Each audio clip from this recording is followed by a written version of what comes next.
Salamu alaikum yan uwa, da fatan kowa ya tashi lafiya.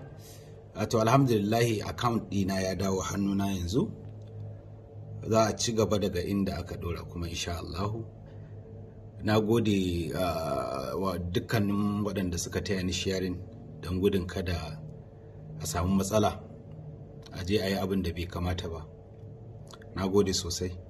Idan kuma sun ƙara kwamishe ni, to zan sanar da jama'a. Ku yi haƙuri, na san ba bari na za su yi ba, za su ci gaba da ƙoƙarin ta hanyar da za su ga cewa sun yi abin da suna ganin shine abin da zai dakatar da ni daga motsi. So in sun sake kwamishewa zan sanar da jama'a.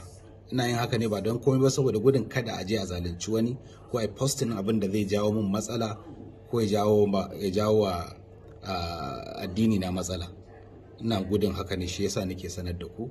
Da za a iya karba domin a leƙa asirin da ke cikin DM dina, ko kuma a je a leƙa abin da zai jawo matsala, wanda kuma ba haka ake so ba. Na gode sosai.